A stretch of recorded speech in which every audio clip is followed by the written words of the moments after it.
Alright, so I just wanted to check out this stiffener that goes between the block slash oil pan and the transmission. So I've got my micrometer here, and sometimes it might be confusing to some, but I mean, you've got a couple different lengths, and there's times when people are like, oh man, which one goes where, unfortunately. So I'm just gonna like review. It's really dirty, about the dirtiest thing on the car is what it looks like. So pretty simple. You've got a total of 3 of these 10mm head bolts, and we'll give you a rough estimate in millimeters here on what we have per, and so it should make it a little simpler if you ever come across this.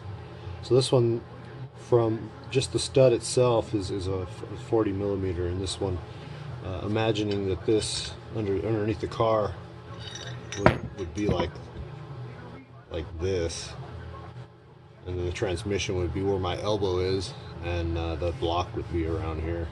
So just imagining that, this 10mm head,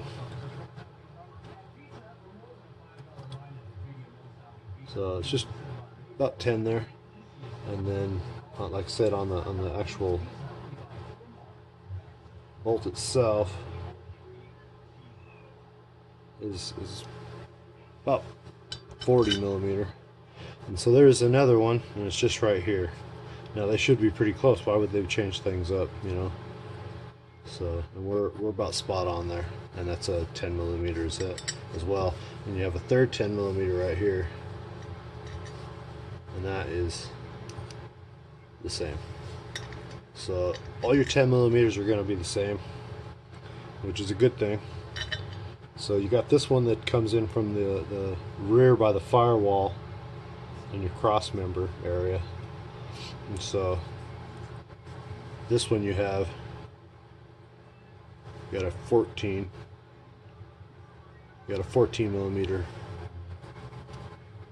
and then its shaft for the bolt, it's almost 44. I bet it registers in it as a 44 or 45, but that's what I have here that slides in from the firewall and bolts into the tranny slash block. This is just a stiffener. So this one's going into the transmission, transaxle. So there you go. About the same if you look at it. So that's good. That's consistency. That's what we want from our Hondas. So another one, same thing. So that's good. You've got those 3 there. So now we've got 2 different sets. We've got our 14 here that all have that shaft at about 44, and the 10mm. So we'll move over to this little puppy here, which itself is indeed a 14 with a shaft length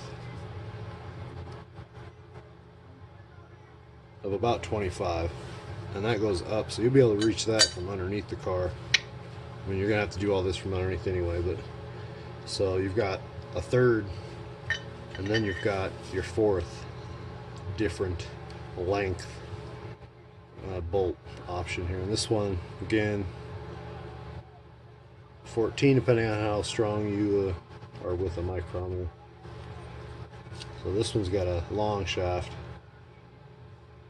and I'm going to register that at about 64, just over 64mm. So just in case, hey, good documentation. I forgot what length, instead of sitting there for an hour trying to figure it out, if that's what indeed it does take you, just give you an idea.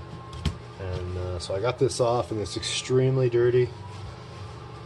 We're going to set these all to the side. We know which sizes go where in length. Not hard, right? We can do this. Easy money. So you can see how dirty it was. Now, the reason I suspect a rear main seal is due to the fact that all this junk, this side is facing the transmission, and it's really bad.